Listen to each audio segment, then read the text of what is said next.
Hello students. पहले हमने देखा था न्यूट्रिशन इन अमीबा।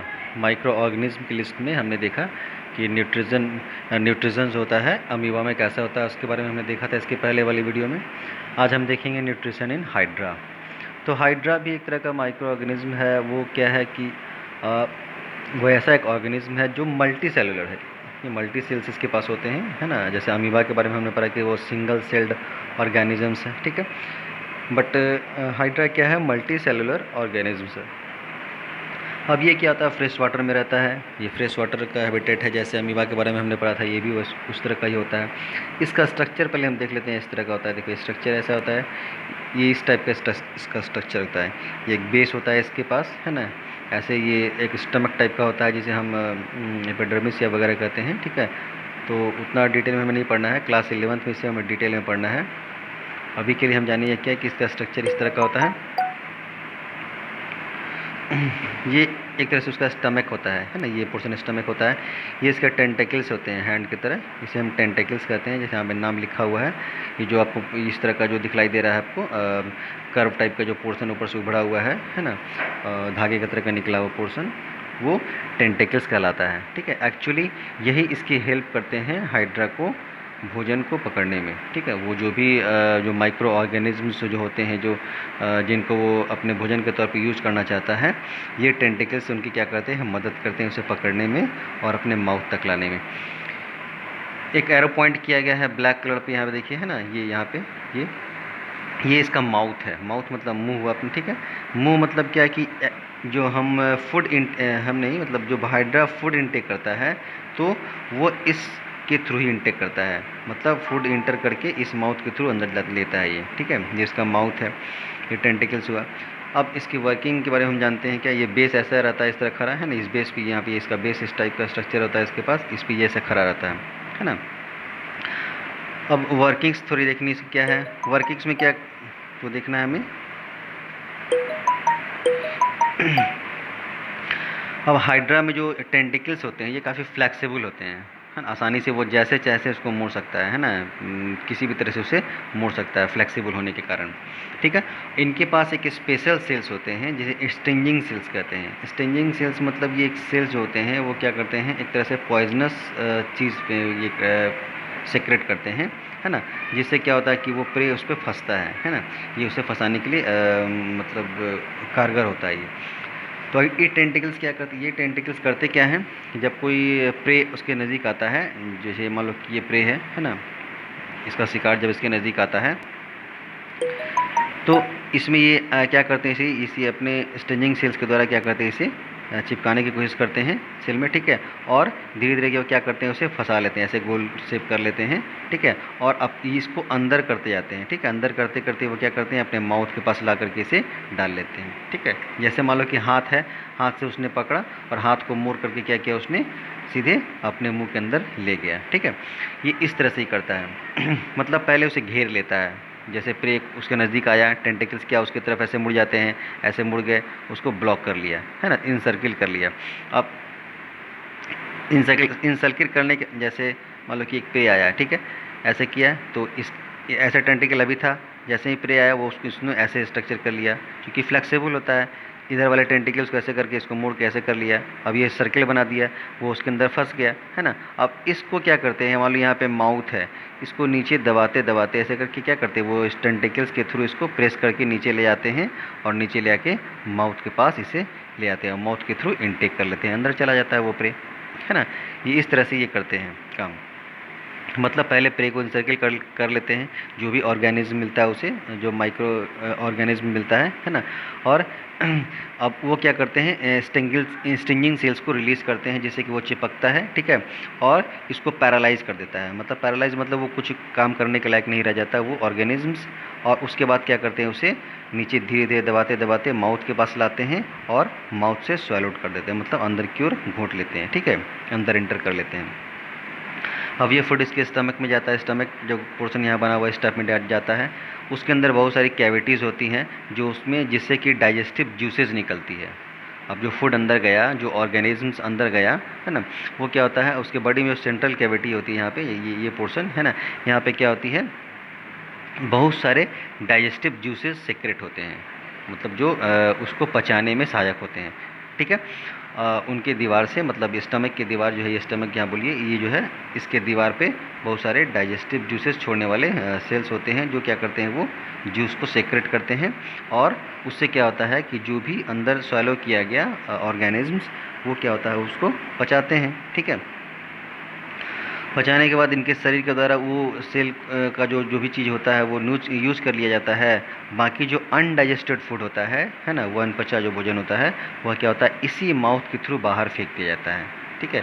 मतलब जिस माउथ से वो इंटर करता है भोजन, इसी माउथ के थ्रू अनडाइजेस्टेड फूड को बाहर की ओर फेंक दिया जाता है ना।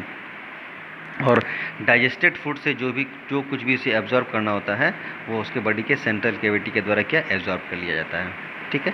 तो ये प्रोसेस होता है डाइजेशन का हाइड्रा में, है ना। बिल्कुल सिंपल प्रोसेस है। प्रे या नज़दीक आया, टेंटिकल्स को इनसर्किल करके स्टिंजिंग सेल्स के द्वारा उसे पैरालाइज कर लिया जाता है, और फिर उसे धीरे धीरे दबा करके माउथ के करीब लाया जाता है, और माउथ से उसे अंदर की ओर घोंट लिया जाता है, स्वालो कर लिया जाता है। वो चला जाता है अंदर अंदर वाले बॉडी कैविटी में, तो सॉरी अंदर वाले बॉडी में चला जाता है, सेंट्रल पार्ट में। सेंट्रल पार्ट स्टमक की तरह होता है, उसमें बहुत सारे सेल्स होते हैं, कैविटीज़ होती हैं, जो कि डाइजेस्टिव जूस छोड़ते हैं। वो जूस क्या करता है, उस भोजन को पचाने में सहायक होता है, और भोजन पचा करके उससे जो कुछ भी एब्जॉर्ब करना होता है, वो उस बॉडी के सेंट्रल कैविटी के द्वारा एब्जॉर्ब कर लिया जाता है। और बाकी जो अनपचा जो है फूड है, अनडाइजेस्टिव फूड, वो क्या होता है, वो चला जाता है माउथ के थ्रू, बाहर निकल जाता है, वो है ना, वो ऊपर से ही वो ऊपर की ओर चढ़ता है और माउथ के थ्रू बाहर कर दिया जाता है। तो ये हमारा न्यूट्रिशन है हाइड्रा में, इस तरह से न्यूट्रिशन होता है, ठीक है। तो अमीबा और हाइड्रा हमने देख लिया। अब हमें पढ़ना है नेक्स्ट ह्यूमन बींग्स के बारे में, है ना, न्यूट्रिशन इन ह्यूमन बींग्स क्या होता है। तो इनका प्रोसेस तो थोड़ा आसान लग रहा है, अमीबा का और हाइड्रा का, बट हम ह्यूमन बींग्स में ये प्रोसेस थोड़ा कम्प्लेक्स होता है ना। कम्प्लेक्स मतलब बहुत सारे प्रोसेसेस होते हैं, उन सारे प्रोसेसेस से बहुत सारे प्रोसेस से गुजर करके ये प्रोसेस कंप्लीट होता है न्यूट्रिशन का, है ना। अब यहाँ कुछ दिया गया, find out and right the mode of intake of food in the animals listed in the following tables. ये आपको खोज करके भरना है, ऐसे भरिएगा। एनिमल्स की लिस्ट दी गई है लेफ्ट कॉलम में, राइट कॉलम में दिया गया मोड ऑफ इनटेक फूड, कैसे ये फूड को अपने शरीर के अंदर लेते हैं, ठीक है। जैसे हम ह्यूमन बींग्स क्या करते हैं, माउथ के थ्रू इनटेक करते हैं, ठीक है। अमीबा को देखा हमने कि वो फूड कैसे इनटेक करता है, तो स्यूडोपॉड को अपना ला करके वो बॉडी के थ्रू इंटर करता है ना। हाइड्रा को देखा तो वो भी, उसके पास भी माउथ होता है, उससे थ्रू इंटर करता है। तो आपको ये सर्च करना है, ठीक है। सर्च करके इसको आप देखिएगा कि इनटेक करने का क्या तरीका है, फूड को अपने शरीर के अंदर लेने का क्या तरीका है, अपनाते हैं ये सभी, ठीक है। हमें पढ़ना आगे nutrition in human beings. Human beings मतलब हम मानव में न्यूट्रिशन की जो प्रक्रिया होती है वो कैसे होती है ना। तो जैसा हमने सिंगल सेलुलर या मल्टी सेलुलर ऑर्गेनिज्म में हाइड्रा के बारे में पढ़ा, तो उनसे हम बिल्कुल डिफरेंट होता है प्रोसेस, प्रक्रिया। तो ऑलमोस्ट मतलब कहने का, जैसे अगर इन एंड आउट की बात की जाए तो वही होता है कि फूड इनटेक किया गया, शरीर के द्वारा डाइजेस्ट किया गया, और फिर अनडाइजेस्टेड फूड को हमारे शरीर से बाहर निकाल दिया गया, ठीक है। यही प्रोसेस होता है। और फूड से जो एब्जॉर्बेशन होता है, जो कुछ भी न्यूट्रिएंट्स का, वो हमारे शरीर के द्वारा होता है। तो ऑलमोस्ट सारे ऑर्गेनिज्म में तो ऐसा ही होता है, बट सबका प्रोसेस अलग अलग है। तो हम ह्यूमंस में इनका प्रोसेस क्या है उसके बारे में देखना है। तो ये कम्प्लेक्स प्रोसेस है ना, जटिल प्रोसेस है ना। और हमारे डाइजेशन के केस में, या ऐसा कहिए कि जो न्यूट्रिशन हमारा शरीर में होता है, फूड का अंदर जाना, उसका डाइजेस्ट होना, उससे न्यूट्रिएंट्स को एब्जॉर्ब करना, फिर अनडाइजेस्टेड फूड को हमारे शरीर से बाहर निकालना, ये सिर्फ एक मतलब एक ऑर्गन का काम नहीं होता, उसमें बहुत सारे ऑर्गन इन्वॉल्व होते हैं, ठीक है। हमारे शरीर के बहुत सारे ऑर्गन इन्वॉल्व होते हैं, तब जाके ये कंप्लीट होता है प्रोसेस, ठीक है। अब उसके बारे में हमें देखना है।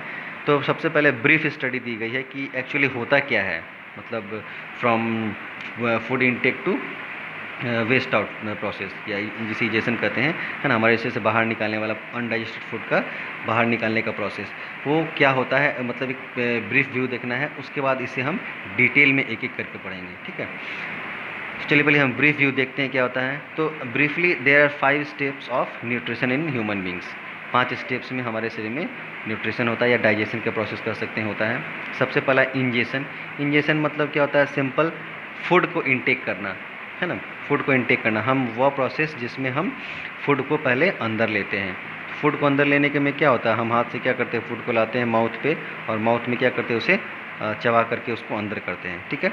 तो दिस प्रोसेस कॉल्ड इंजेशन, मतलब the process nutrition starts with the intake of food. Intake of food से स्टार्ट होता है, पहले हम फूड खाएंगे तभी और कोई प्रोसेस आगे का होगा, है ना। तो फूड को अपने शरीर के अंदर लेने की प्रक्रिया दैट इज़ कॉल्ड इंजेशन, ठीक है। नेक्स्ट है डाइजेशन। अब न्यूट्रिशन का अगला स्टेप है डाइजेशन। अब ये फूड हमारे शरीर के अंदर जाता है, जैसे स्टमक में गया, स्टमक में ये जा कर के क्या होता है, इसका डाइजेशन होता है। स्टमक के आगे भी होता है, बट ये हमारे शरीर के अंदर जा कर के इस इंजेस्टेड फूड का क्या होता है, डाइजेशन होता है ना। वो एलिमेंट्री कैनल में जाता है। एलिमेंट्री कैनल किसे कहते हैं, एलिमेंट्री कैनल कहते हैं हमारा एक मतलब एक ट्यूब का स्ट्रक्चर जो हमारे माउथ से स्टार्ट होकर के एनस तक जाता है ना, जहाँ से हम वेस्ट मटेरियल को त्यागते हैं, ठीक है, वहाँ तक ये एक स्ट्रक्चर जाता है, ट्यूबुलर स्ट्रक्चर, उसे ही एलिमेंट्री कैनल कहते हैं, है ना।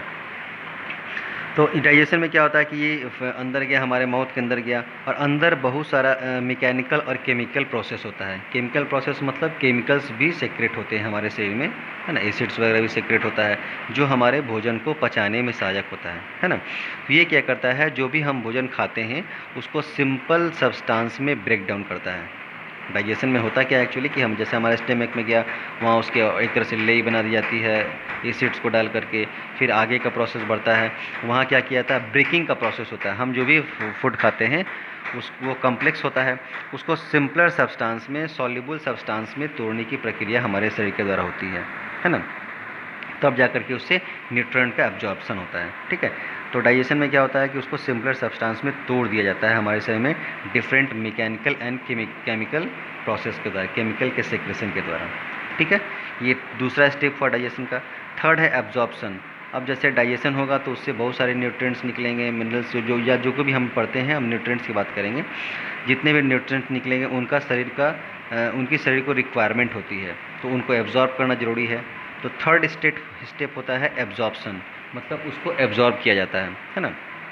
जो भी डाइजेस्टेड फूड है उसको हमारा मतलब जो भी अपना अंदर का प्रोसेस है उसके द्वारा क्या करते हैं, डिफरेंट सेल्स के द्वारा ये प्रोसेस कंप्लीट होता है, और न्यूट्रिएंट्स को एब्जॉर्ब किया जाता है। उस भोजन से जो न्यूट्रिएंट्स मिलते हैं उनको एब्जॉर्ब किया जाता है, ठीक है, सेल्स के द्वारा। इसे एब्जॉर्प्शन का प्रोसेस करते हैं। फोर्थ है एसिमिलेशन। एसिमिलेशन में क्या होता है, एसिमिलेशन में मतलब जो एब्जॉर्ब फूड है उससे बॉडी क्या करती है, एनर्जी जनरेट करती है। अब फूड से न्यूट्रिएंट्स हमने गेन किया, एब्जॉर्ब किया फूड को, तो क्यों किया, तो उसका कुछ वजह होगी, हमें एनर्जी चाहिए होती है उससे, अपने ग्रोथ के लिए या हेल्दी रखने के लिए बहुत सारी चीज़ें चाहिए होती है। तो that process is called assimilation. मतलब absorb food is used by the body to generate energy, है ना, एनर्जी के लिए और डेवलपमेंट के लिए, ग्रोथ के लिए उस एनर्जी का यूज करती है शरीर, है ना।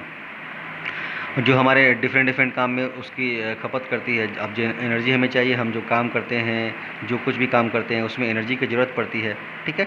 तो ये ऑब्जॉर्व फूड से आता है ना। और उस एब्जॉर्व फूड से एनर्जी के जनरेट करने के प्रोसेस और उसका ग्रोथ में यूज़ करना, उसके और चीज़ों में यूज़ करना, that process is called assimilation, है ना।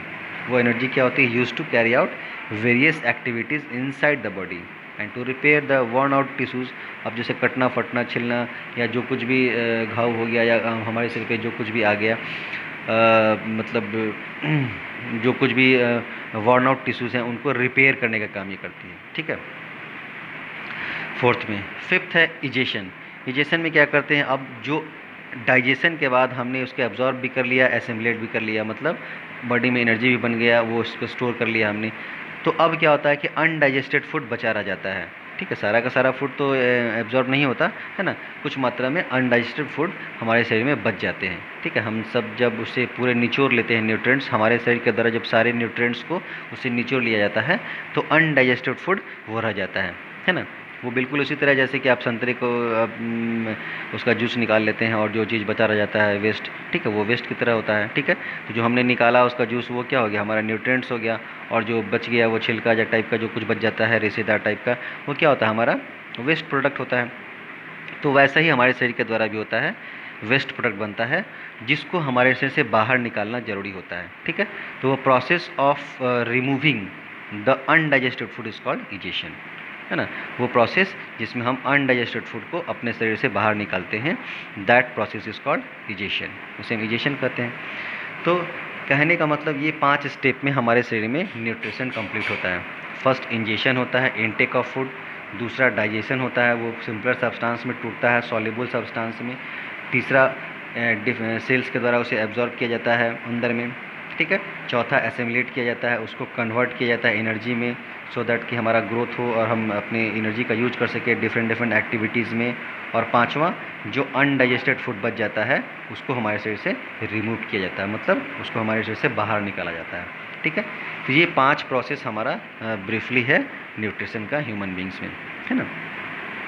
इसे हम एक एक करके अब आगे डिटेल में पढ़ेंगे, मतलब इंजेशन में क्या क्या होता है, जितने प्रोसेस कंप्लीट होते हैं इंजेशन में, किन किन चीज़ों की मदद से इंजेशन होता है उनको देखना है। डाइजेशन में एक्चुअली क्या होता है, एब्जॉर्प्शन में क्या क्या होता है, कैसे ये एब्जॉर्ब किया जाता है, एसिमिलेशन कैसे किया जाता है, और इजेशन, मतलब इनको हम अब आगे डिटेल में पढ़ेंगे, ठीक है।